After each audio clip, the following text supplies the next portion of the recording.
बाप रे, ना कोई जान ना कोई पहचान और इतना बड़ा लफड़ा। मैं तो किसी अनजान आदमी के लिए कभी नहीं करती। ये तो माफिया है यार, फिर कुछ किया तो नहीं उसने?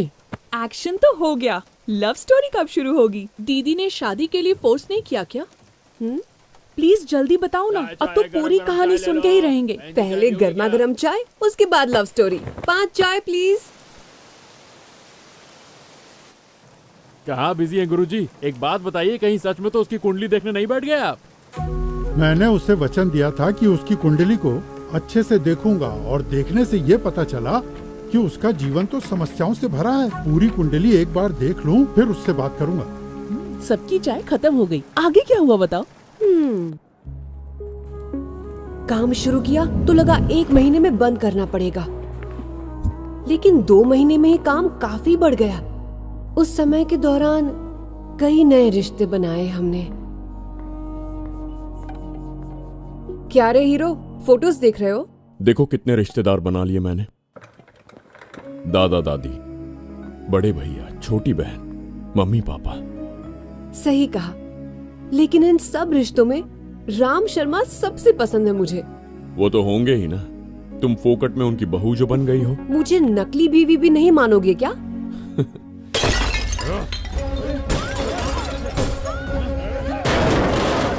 अरे गांडो થઈ ગયો છે, તોડાતોડી कर रहा। रिश्तों के नाम पे धोखाधड़ी करते हो? हाँ, नकली रिश्तों की दुकान है ये। किसने शुरू किया ये? मैंने किया। यहाँ है साला, मारो उसे।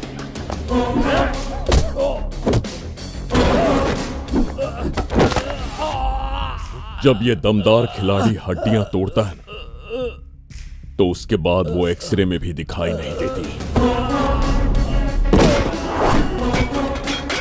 तुम यहां किसी और के मेहनत से बनाए हुए ऑफिस को तोड़ने आए हो।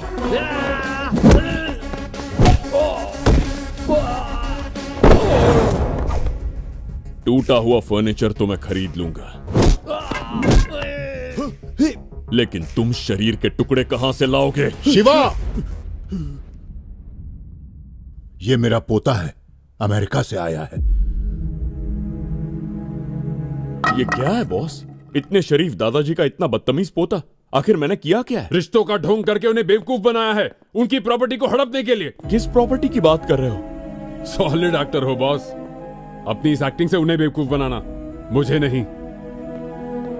ये क्या बकवास कर रहा है दादी माँ? कौन सी प्रॉपर्टी हड़पी है मैंने? हमारी सारी जायदाद इन्होंने तेरे नाम कर दी है। हमारे वकील से इसे पता चला, इसीलिए ये इतना गुस्सा है। ऐसा क्यों किया आपने? वो आपका पोता है ना? अरे बस नाम का पोता है ये, मेरे बेटे की औलाद है, इसलिए बस अपने नाम के आगे मेरा नाम लगाता है। जायदाद का नाम सुनकर यहाँ भागता हुआ चला आया। इतने सालों से इसे मेरी याद कभी नहीं आई, अब जाकर याद आया। मैं इतने सालों से कभी फोन नहीं किया इसने। जब इसके साथ वहाँ रहने गया था तब तो पूछता भी नहीं था मुझे। कम से कम जब हम यहाँ रहते थे साल में एक बार मिलने तो आता था और हमारे साथ 2-3 दिन रहता भी था, लेकिन अब नहीं। और एक तुम हो, इसके एक कॉल करते ही भागे चले आते हो, मेरे साथ वक्त बिताते हो, मुझसे बातें करते हो। हमें सम्मान दिया तुमने, हम दोनों को जीने की वजह दी, और अब मैं अपनी पूरी जायदाद इस मतलबी इंसान के नाम कर दूं? ये गलत है दादू। मैं पोता होने का एहसास दिलाता हूं, सिर्फ आपका आशीर्वाद चाहिए, जायदाद नहीं। आपसे एक विनती है, मेरे प्यार को पैसों से मत तोलिए। मैं इस बात से अनजान था, पता होता तो ये सब होने ही नहीं देता। सब कुछ तुम्हारा है, ओके ना? अगर ये थप्पड़ तुझे बचपन में पड़ा होता तो तू आज ऐसा नहीं निकलता। चल जा।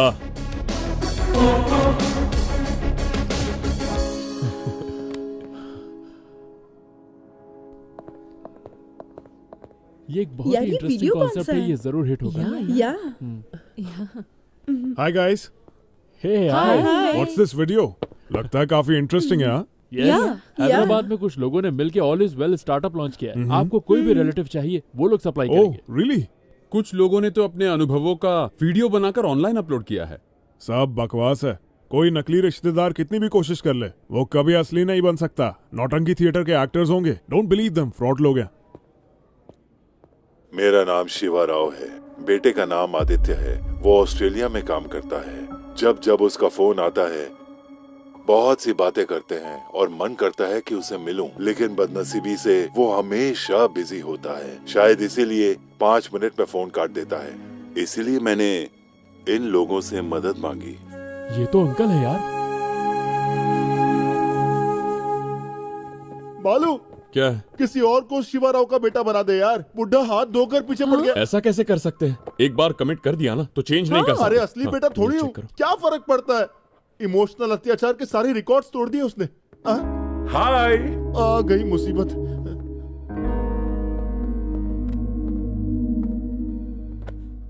मेरा बेटा। हेलो।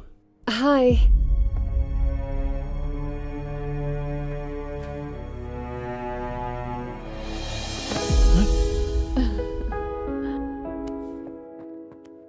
आपने इमोशनल सप्लाई चालू किया, इसकी वजह से मुझे एहसास हुआ कि मैं लाइफ में क्या मिस कर रहा हूं। मैं अपनी भावनाओं को मिस कर रहा हूं। मुझे अपने डैड से बहुत प्यार है। उन्हें हमेशा से खुद का एक घर चाहिए था, लेकिन नहीं बना पाए। इसलिए मैंने उनके लिए घर खरीदा। बचपन में पापा मुझे साइकिल पर बिठाकर स्कूल ले जाया करते थे। नौकरी मिलने के बाद मैंने उन्हें एक गाड़ी खरीद के गिफ्ट की, जन्मदिन पर। पापा खाने के बहुत शौकीन हैं, लेकिन मां के गुजर जाने के बाद इनकी भूख मानो मर सी गई थी। कुछ मन भी करे तो उनके लिए खाना बना के कौन देता है, इसलिए मैंने घर में कुक रखवा दी। इतना करने के बाद मुझे लगा इतना काफी होगा, लेकिन अब एहसास हो रहा है कि पैसा सब कुछ खरीद सकता है, लेकिन खुशी नहीं। I am so sorry papa.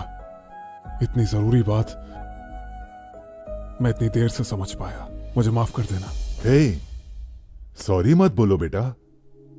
No, बिल्कुल नहीं। बालू, पहली बार जब तुम्हारे पास आया था ना, तो सोचा था कि बात करने के लिए कोई तो मिल जाएगा, लेकिन ये नहीं सोचा था कि मेरा बेटा ही वापस आ जाएगा। थैंक यू बालू। ऐसा मत कहिए अंकल। ये एहसान कभी नहीं बोलूंगा। Thank you very much. You changed my life. Okay okay, thank you. Bye bye. Hero की आंखों में वो खुशी आज तक नहीं भूल पाए। अंकल की सारी भावनाएं आज हम खुद महसूस कर रहे थे।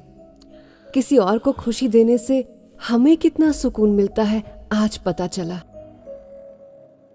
क्यों वर्मा जी, बेटे की शादी में बहुत बिजी है क्या? जी, शादी में तो आपको पता ही है। सुना है लड़की वाले बहुत रईस हैं। रईस हो या नहीं फर्क नहीं पड़ता, हमें बहू नहीं बेटी चाहिए।